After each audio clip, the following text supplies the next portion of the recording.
Welcome back to the deep dive. If you feel like the world is spinning faster and getting more complicated by the day, you are absolutely tuned into the right frequency. It certainly feels that way sometimes. We are sitting here in September 2025, and the global scene isn't just dealing with a few crises. It's experiencing, well, a fundamental structural shift that our sources overwhelmingly call a multipolar reckoning. Yeah, that term really captures it. It's volatile, fractured, and it demands totally new kinds of statecraft. That's the core of it, really. We're moving away from those post-Cold War certainties. Major global players, from the Gulf states trying to hedge their security bets to South Asian giants like India asserting their autonomy. They're all acting more independently now. The old rules, the old alignments, they just don't seem to apply anymore, do they? Not in the same way. And the defining challenge for policymakers right now is navigating all these flashpoints. I mean, everything from geopolitical strikes to economic warfare without, triggering a global catastrophe. So we took a massive deep dive into a stack of source material this week, covering everything you need to know about this reckoning. A lot to sift through. Definitely. We looked at the alarming Middle East escalation, specifically that Israeli strike in Qatar, and the rapidly increasing trade and visa tensions between the U.S. and India. Oh, and the disruptive overhaul of the H-1B visa program. Good changes there. But the surprising thing is how all these disparate threads, they seem to converge on one central defining dilemma, the ongoing conflict in Ukraine. Right. Our sources really analyze whether India's historically deep and, frankly, resilient ties with Russia can actually be leveraged by the West, particularly Europe, to maybe facilitate a pathway toward peace. That is the central mission we're tracking. And it immediately brings into sharp focus this core contradiction in how the West, broadly speaking, views New Delhi. How so? Well, on one side you have Washington, which tends to view India's relationship with Moscow as almost an inherent problem, like a failure of solidarity that needs to be corrected. Right. This perspective often stems from what analysts call unipolar arrogance.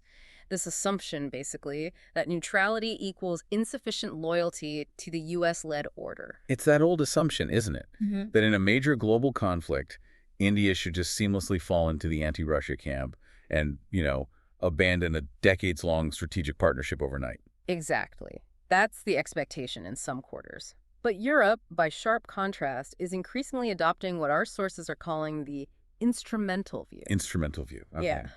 For capitals like Brussels and Paris, India's deep historical access to the Kremlin isn't seen as a failure at all. Instead, it's viewed as a critical diplomatic asset. Okay. It's one of the few remaining credible, high-level channels into Moscow that could potentially be used to facilitate a genuine off-ramp for the Ukraine war, crucially, without having to rely solely on China. So this sounds less like, moral alignment and much more like high-stakes real politics strategy. Yeah. Europe is essentially betting on diplomacy, where Washington has historically focused more on sanctions and military support. Is that fair? I think that captures the fundamental split in strategic orientation, yes. And it really determines how each power engages with New Delhi. Europe seems to be patiently trying to build a bridge using India. While parts of Washington are still trying to, burn it down with tariffs and pressure? That's a blunt way to put it, but yeah, that's the tension. The approaches are diverging. Okay, let's unpack this. But before we dive deep into the diplomacy, we absolutely have to anchor ourselves in the history. Because if we don't understand why the India-Russia relationship is so resilient, we miss the whole point. This isn't just about discounted oil purchases today, is it? Oh, far from it. That's the mistake Western analysts constantly make, They focus too much on the transactional, the here and now, and they ignore the historical continuity. Right. The ties between India and Russia are genuinely unique among major global powers. They actually predate the Cold War entirely. And in some aspects, they even predate modern Russia as we know it. Wow. So we're talking about a foundation built over centuries, not just the post-World War II period. Precisely. Our sources trace early contacts way back deep into the 15th century.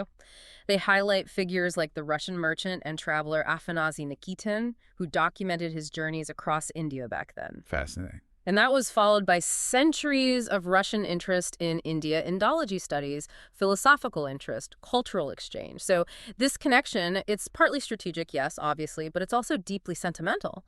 And critically, it's often not narrowly transactional. There's a shared history there, a mutual fascination. That historical and cultural groundwork must have been essential for the, the dramatic strategic alignment that really solidified in the 20th century. It was the bedrock, absolutely. The modern spine of the relationship was formally cast in the 1971 Indo-Soviet Treaty of Peace, Friendship, and Cooperation. 1971, that was a pivotal moment. Hugely pivotal. The treaty itself, plus the Soviet backing during the Bangladesh Liberation War that same year, that really set habits of deep, unwavering trust between Moscow and New Delhi. And that trust, that's what defined their decades of cooperation afterwards, right? In defense, nuclear. Absolutely. We're talking decades of comprehensive defense cooperation, nuclear energy collaboration, traditional energy deals. And crucially, these habits of reliability, they survived the massive political earthquake of the USSR's collapse in 1991. That's key. For New Delhi, Moscow was seen as a reliable, consistent partner through thick and thin, often at times when the West was either, overtly ambivalent about India's security needs or sometimes outright hostile, particularly during the Cold War. I remember reading about the soft power element, too. It wasn't just arms deals, was it? It was culture, something accessible to everyday citizens that truly cemented the relationship and sort of inoculated it against geopolitical winds. That cultural intimacy is the enduring legacy. You're absolutely right. It's the soft power tissue that somehow survives regime changes and diplomatic disagreements. I mean, the numbers are frankly astonishing when you consider the Soviet Union was a largely closed society. Research shows that between 1954 and 1991, approximately 210 Indian films were officially screened across the USSR. 210? That's an extraordinary number. It suggests Indian culture wasn't just, tolerated, it was actively consumed and welcomed. Oh, it was wildly popular. And there's that phenomenal, really sticky anecdote about the sheer scale of this engagement. The legendary actor Raj Kapoor's film Awara. Ah, yes, Awara. That film alone sold an estimated 64 million tickets in the Soviet Union. 64 million, wow. Think about the cultural impact of that. For millions of Soviet families, Indian cinema wasn't some strange foreign thing. It was an ingrained, trusted part of their entertainment landscape. That level of penetration, that cultural bedrock, it changes the diplomatic calculus entirely, doesn't it? When Western diplomats criticize India today for purchasing discounted Russian oil, they're talking purely about, tactical economics. Exactly. But New Delhi is balancing that tactical decision against this deep, half-century-long history of strategic defense reliability, plus a cultural affinity that goes back hundreds of years. Precisely. And this depth gives the India-Russia relationship an unusual breadth and resilience that, frankly, few other pairs of major powers share. It means the relationship is familiar enough, comfortable enough, to withstand temporary geopolitical friction. Whether that's disagreements over oil pricing today or maybe issues with banking payment systems tomorrow. Right. It provides the necessary ballast, the shock absorption to prevent the kind of sudden, absolute break that perhaps some in the West might wish for. So if that deep history is the bedrock, how does a diplomat in, say, Brussels begin to approach India knowing their connection goes back centuries? How does that history translate into this modern divergence in policy we see between Europe and the United States? Well, it creates the schism we were just talking about. Europe increasingly has adopted a very calculated strategy. It's prioritizing interest over ideology. Since the beginning of the Ukraine conflict in 2022, Brussels has certainly voiced criticism. They've definitely criticized India for buying vast quantities of discounted Russian crude, often refining it, by the way, and then re-exporting the products back to Europe. Right, the irony there hasn't been lost on anyone. Not at all. But here's the critical pivot. Europe has not walked away from India over this. So they chose dialogue and engagement instead of, say, secondary sanctions or punitive trade measures, which often seems to be Washington's first impulse. They chose basically the opposite path. Brussels didn't just maintain ties, they actively accelerated the EU-India Trade and Technology Council, or TTC. The TTC, right. That's their primary vehicle for strategic cooperation.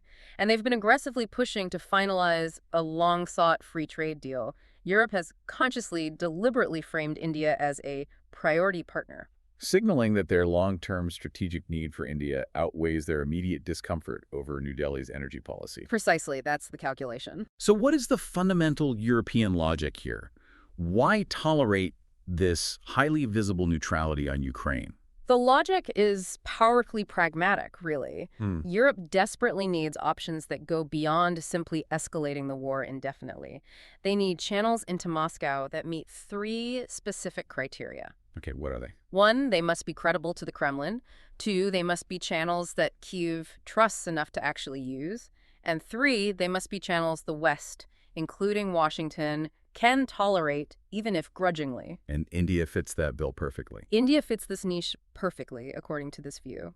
New Delhi can talk to President Zelensky, they can talk to President Putin, they can talk to capitals across Europe, crucially without needing Washington's permission, and maybe most importantly without the baggage of being China.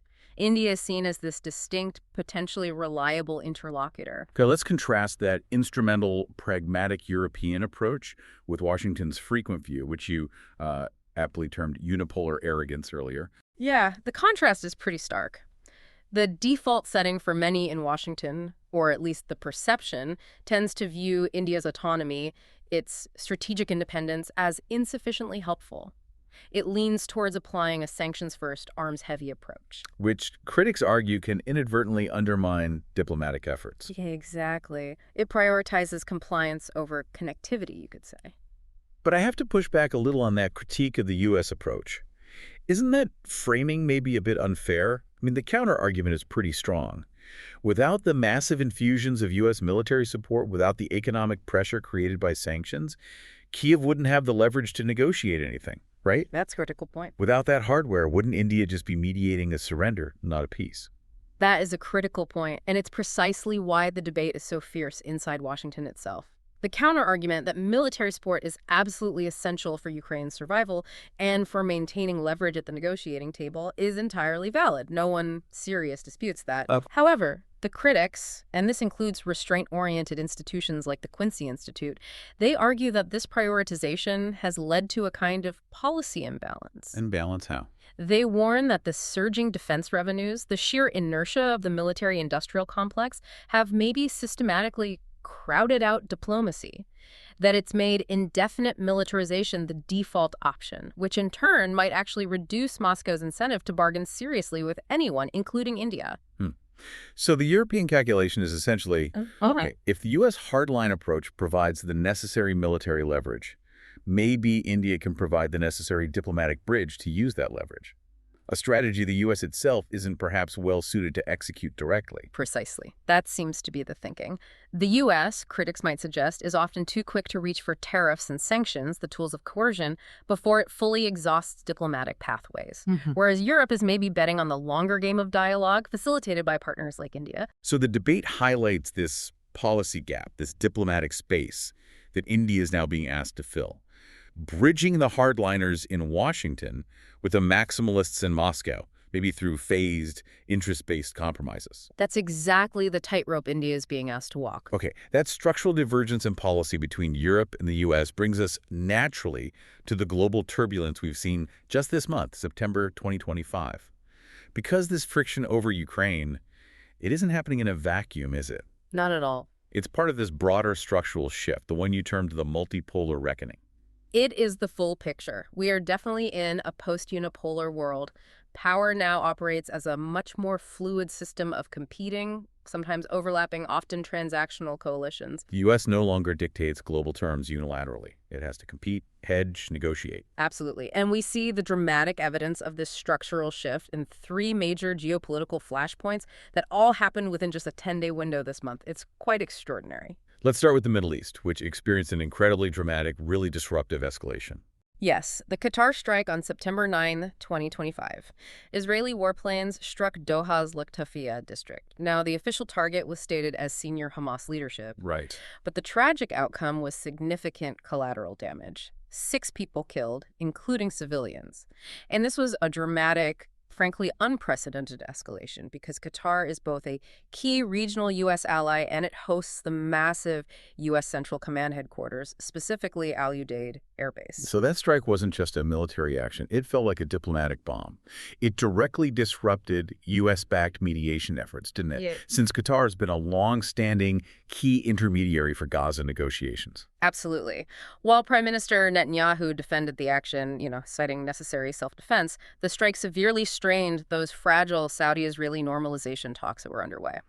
More critically, perhaps, it signaled Israel's willingness to disregard the sensitivities, maybe even the sovereignty, of partner nations in pursuit of its security aims. It exposed Gulf vulnerabilities and, frankly, publicly embarrassed Washington, whose diplomats relied so heavily on those Qatari mediation channels. And what was the immediate response from the Arab world? Did this lead to some kind of unified, punitive reaction? Well, we saw very high rhetoric, but ultimately limited follow-through. It's a pattern that really speaks volumes about the current strategic, maybe weakness or at least limitations of the Arab League. How so? Qatar convened an emergency Arab-Islamic summit on September 15th. The condemnation was extremely high intensity. They framed the strike as aggression against all Arab and Islamic nations. Strong words. Very strong. However, the tangible, enforceable measures that came out of it were largely symbolic. Things like calls for UN intervention, pushing institutions like UEFA to suspend Israel from European football competitions. Okay, so symbolic solidarity over actual confrontation. That seems to highlight the Gulf states' continued reliance on U.S. security guarantees, maybe, and their reluctance to upset the diplomatic apple cart further, even after a partner state was hit directly. It certainly underscores that strategic limitation. They're talking tough, but their actions demonstrate they are prioritizing internal stability and trying very hard to avoid direct escalation themselves. Now, right in the midst of this regional chaos, we saw another major security development that could dramatically shift the balance of power. That Saudi-Pakistan Defense Pact. Yes, this happened almost simultaneously, announced on September 17th. Saudi Arabia and Pakistan signed a strategic mutual defense agreement. And crucially, this agreement contained language that functions effectively like a NATO Article 5 clause. An attack on one is considered an attack on both. Wow, that is a monumental shift in the regional security architecture. It really is. And the subtext around nuclear deterrence here is what makes this truly alarming for many observers. Go on. Pakistan's defense minister went public with remarks strongly suggesting that Pakistan's nuclear arsenal could potentially be extended as a strategic deterrent to protect Saudi Arabia. Right, the Islamic bomb concept essentially extended. That adds immense strategic weight and complexity to the entire regional equation. Now, while the Pakistani media might have focused on this pact as a counter-India measure, most geopolitical analysts agree its primary function is clearly deterring Iran, especially amidst the elevated instability following the Qatar strike. A consolidation of Sunni security interests, essentially. Exactly. And we should also note Qatar's reported interest in joining this pact, suggesting it could rapidly evolve into a new, complex Gulf South Asia security framework operating somewhat outside strict U.S. oversight. So, okay, on one hand, we have the Middle East consolidating these new security alliances that are not strictly Western-centric. And on the other hand, the U.S. is simultaneously creating significant economic friction with India, arguably its most vital democratic counterbalance to China in Asia. That brings us right back to the U.S.-India frictions, particularly under the current Trump administration. This relationship, while strategically vital on paper, has become inherently transactional and, well, fraught with these pressure points. Like the tariffs. Exactly. In August 2025, the administration imposed 50% tariffs on most Indian imports. And the reason cited was explicit: trade imbalances and India's continued purchases of Russian oil. A direct linkage. And then the visa issue. Yes. They followed this with what New Delhi clearly saw as a highly provocative move. Revoking visas for several senior Indian executives over, frankly, unverified claims related to the fentanyl trade, a claim India swiftly dismissed as politically motivated leverage. That sounds like a relationship being pushed almost to the brink of a trade war. Yet somehow, personal diplomacy still persists between the leaders. It does, which really highlights the underlying strategic necessity of the partnership, despite the friction. Just days after the visa revocations, on September 17th, President Trump called Prime Minister Modi. The stated purpose was to signal a thaw and reopen negotiations on trade. So it's kind of chaotic mix, using tariffs and visa pressure as leverage, recognizing India's essential strategic value against China, but using personal diplomacy to ensure the relationship doesn't fracture entirely. That seems to be the pattern. Transactional leverage mixed with necessary alignment. It's certainly not smooth. And those trade and visa issues aren't just abstract diplomatic sparring, are they? Yeah. The changes to the H-1B visa program in particular have massive, immediate economic and, well, human consequences. Absolutely. This is perhaps the most painful point of friction for the average person affected, particularly in India. On September 19th, an executive order came down overhauling the highly relied upon H-1B visa program. And this disproportionately affects India, which, as you know, accounts for over 70% of all H-1B visas granted annually. Huge number. 70%. So what were the specifics of that overhaul? What made it so disruptive? There were two major policy shifts, really designed to fundamentally alter the applicant pool coming in. First, a new application fee of $100,000 was imposed for every new H-1B application. $100,000 per For a application. new application, yes. Yeah. A massive barrier. Second, the minimum salary threshold required for an H-1B job was drastically raised to $150,000 per year. Now, existing visa holders were exempt, but the message was crystal clear. The U.S. was effectively slamming the door on many entry-level or even mid-career skilled workers, particularly in tech. India immediately labeled this measure deeply concerning, which is diplomatic language for extremely alarming. The economic ripples of those changes, that huge fee and the high salary requirement, must be substantial, both for the U.S. tech sector that relies on these workers and for the Indian economy receiving remittances. Oh, they're devastating. Analysts are warning this policy risks severely disrupting the annual flow of over $100 billion in remittances that flow from the U.S. back to India. That's a huge source of foreign exchange. $100 billion. And it could accelerate what people are calling a reverse brain drain, Yeah. forcing highly skilled tech workers who maybe don't command a $150,000 starting salary right out of school, but are absolutely essential to U.S. operations, forcing them to return home or seek opportunities elsewhere. Which immediately creates significant labor shortages for U.S. tech companies. Right? Yeah. They rely heavily on Indian engineers to fill specialized roles quickly and efficiently. Exactly. They can't find enough domestic talent for certain roles at the scale needed.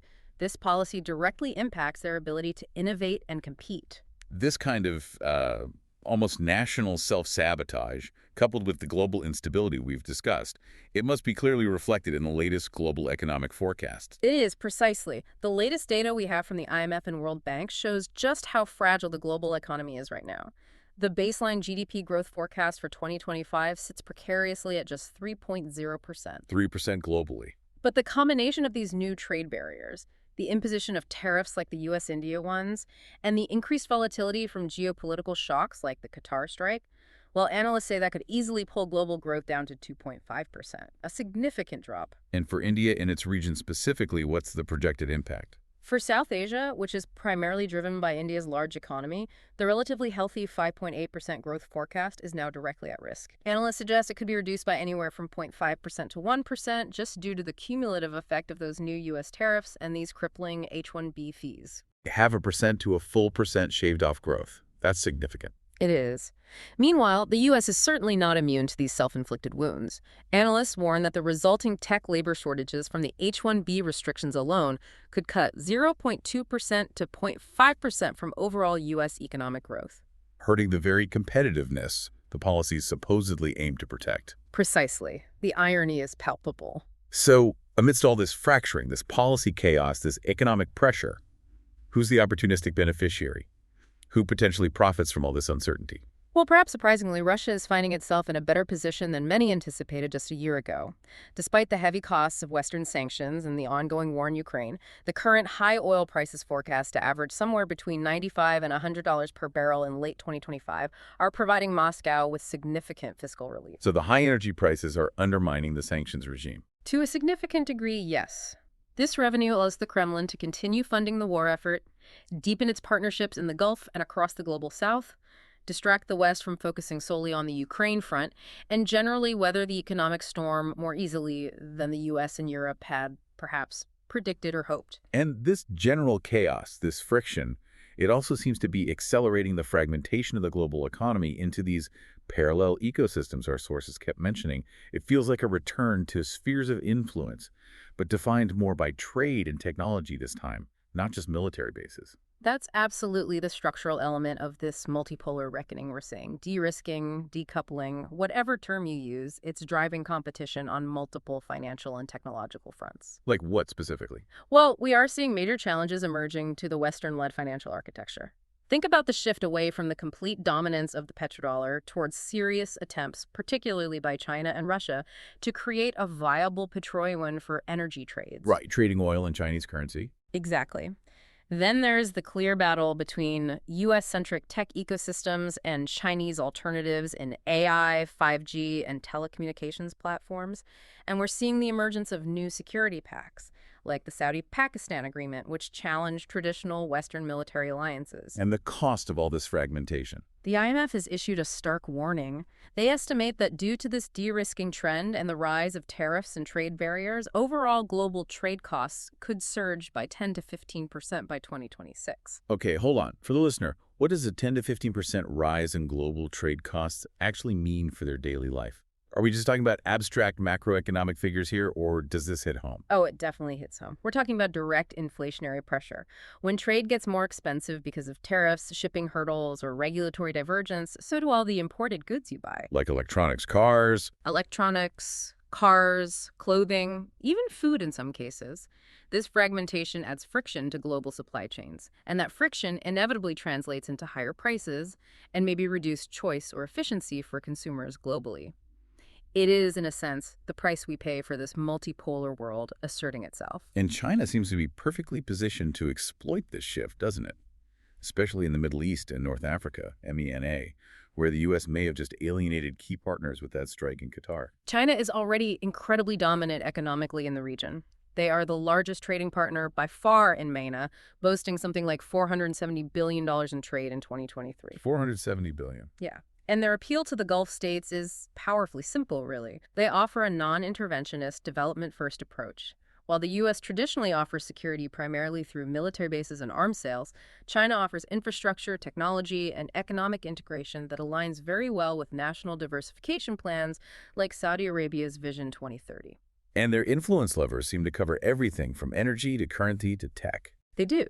In energy, over 40% of China's oil imports already come from the MENA region, and their push toward yuan-denominated oil trades, as we mentioned, is a direct challenge to the petrodollar's dominance and, by extension, U.S. financial leverage.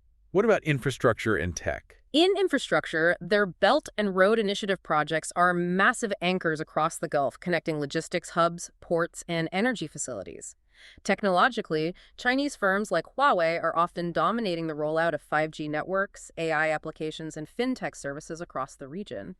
This creates a deep digital integration that analysts predict will boost regional GDP significantly through 2030. So this isn't just a minor currency dispute over oil. This is really about the long-term stability and dominance of the U.S. dollar and the global financial framework that underpins, well, your own investments and savings. It touches everything eventually. Okay. So we have this multipolar world defined by extreme economic friction, geopolitical shocks, and major powers hedging their bets everywhere. This brings us back, one final time perhaps, to India. Can this nation, caught between these deep historical ties to Russia and its vital strategic needs with the West, can it truly serve as the kind of diplomatic bridge that Europe in particular seems to hope for? The potential is absolutely there, but we have to understand the precise model Europe is likely trying to replicate because it's not entirely theoretical. We need to look back to the 2020 Sino-Indian border tensions. Right, when things got very heated in the Himalayas. Exactly. When those tensions spiked dramatically, the Indian Foreign Minister, Jaishankar, and the Chinese Foreign Minister, Wang Yi, they needed to meet urgently. But where did they meet? Where? They met in Moscow, on the margins of a Shanghai Cooperation Organization, SCO, meeting. Ah, interesting. And Russia's involvement, or at least its providing the venue, was the key ingredient that unlocked some de-escalation there. That's the argument. Russia acted as a crucial, albeit very discreet, go-between. The meeting resulted in a 5-point consensus that successfully cooled the temperature on that highly disputed border. Moscow didn't claim formal mediation, it wasn't trumpeted, but its convening power and its quiet diplomacy mattered enormously in that instance. So this is the exact playbook Europe might want India to run for Ukraine, leveraging existing trust and access to manage catastrophic risk between rivals? That seems to be the model, yes. The Russia facilitating China-India model, now applied with India facilitating Russia-West communication, leveraging those existing trust networks to manage conflict. And India has already demonstrated some of this specific skill set regarding the Ukraine conflict itself, haven't they? Yes, they have. Maybe less as a formal mediator, but certainly as a sophisticated messenger, and importantly, a consensus crafter. The most salient precedent here was the G20 New Delhi Leaders' Declaration last year. Ah, yes, under India's presidency. India, as the chair, successfully navigated incredibly toxic politics around the Ukraine language to craft a compromise statement that was ultimately acceptable to all sides. How? Critically, by avoiding naming Russia directly in the final communiqué, this satisfied both Western demands for strong language on sovereignty and Russian demands to avoid direct condemnation. That showed real mastery of agenda craftsmanship. And they also seem adept at signaling engagement with the West without jeopardizing their neutrality, their lines to Moscow. Exactly. Look at their actions around the 2024 Swiss Peace Summit on Ukraine. India deliberately attended the summit, a very visible show of engagement with the West and with Kyiv. Right. But then, pointedly, they declined to sign the final joint communiqué that came out of it. That action preserved their working lines of communication to Moscow, signaling they weren't fully aligning with the Western position. European security assessments we reviewed explicitly cite this kind of nuanced go-between behavior as a major diplomatic strength that gives India unparalleled utility right now. Okay, let's try to distill India's strengths and limits in this potential bridge power role. What truly makes them a plausible candidate, and conversely, where does their leverage realistically hit a wall? Okay, strengths first. India seems to have three core strengths that make it pretty unique in this context. First, what you might call access without stigma. Prime Minister Modi can call President Zelensky and President Putin, maybe even in the same week, and capitals like Paris, Berlin, and Washington will still pick up the phone. Why?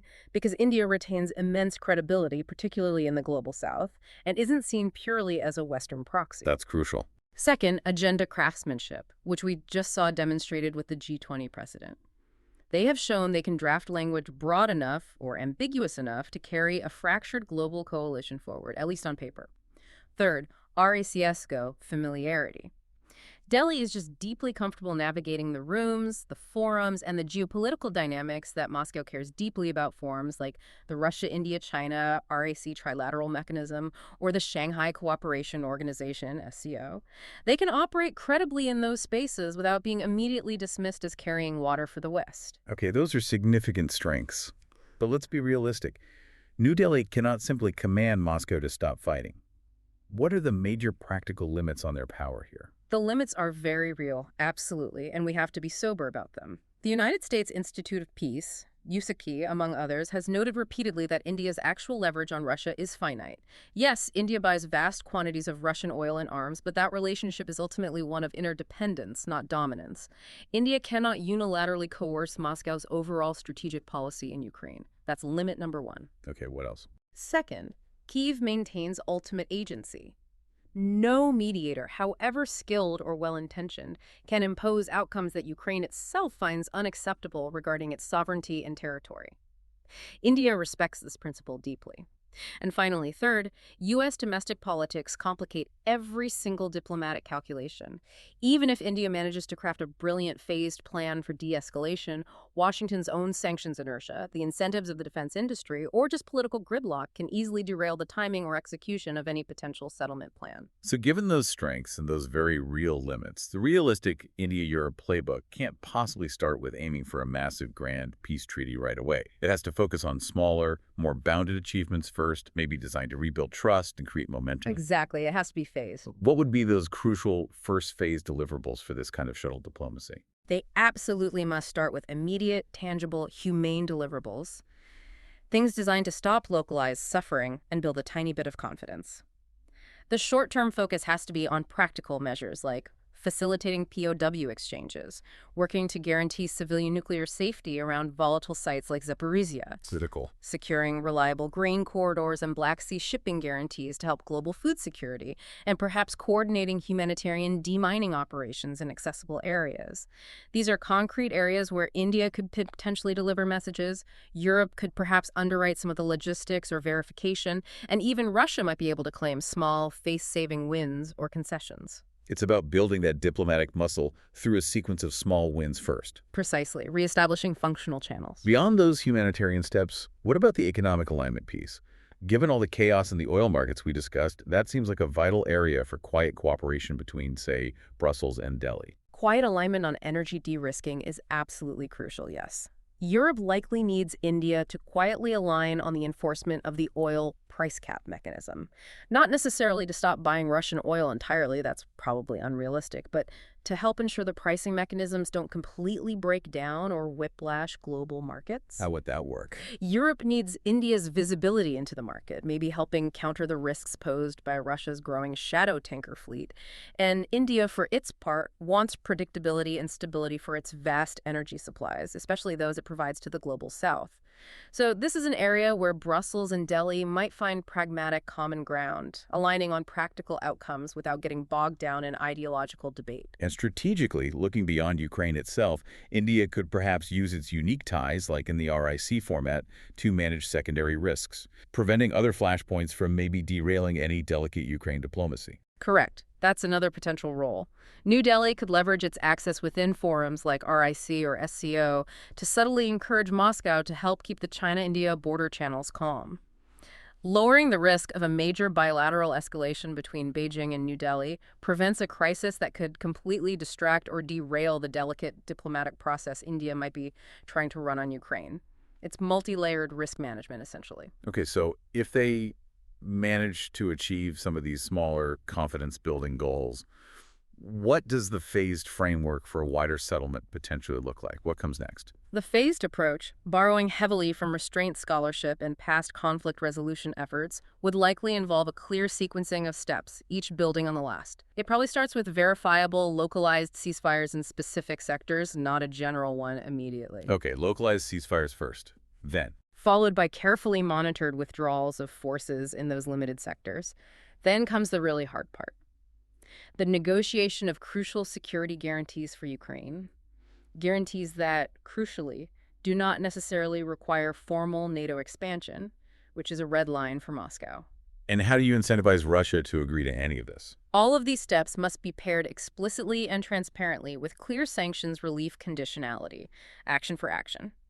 India is perhaps uniquely positioned to test fly these sequenced ideas in Moscow, gauge reactions, while Europe simultaneously tests their acceptability in Kyiv and Washington. It's a long, painstaking sequence of limited deals designed to build irreversible momentum toward a permanent cessation of fighting. Right. It's not a quick fix, but a process. A difficult, grinding process. So to try and summarize the main conclusion of this deep dive, the ties between India and Russia are clearly deep, they're cultural, and they are strategically resilient. Far more than just a temporary energy hookup or a transactional marriage of convenience. They are strategically resilient, yes, which makes India arguably the most plausible and perhaps most durable bridge power available to the West right now, especially to Europe, in dealing with Russia. But with the caveat that New Delhi won't deliver some grand bargain immediately. No, absolutely not.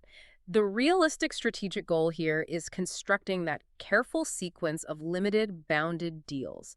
Deals that, first and foremost, stop the killing, and then, maybe more importantly over time, begin to bend incentives in Moscow toward eventually accepting a wider, long-term settlement, one that has to acknowledge Kyiv's sovereignty and security needs. This sounds like strategy perfectly adapted to a profoundly multipolar world, a world where leverage isn't just about military hardware anymore. It recognizes that while military support is absolutely essential for defense, as we discuss, it cannot solely force a permanent political off-ramp acceptable to all sides.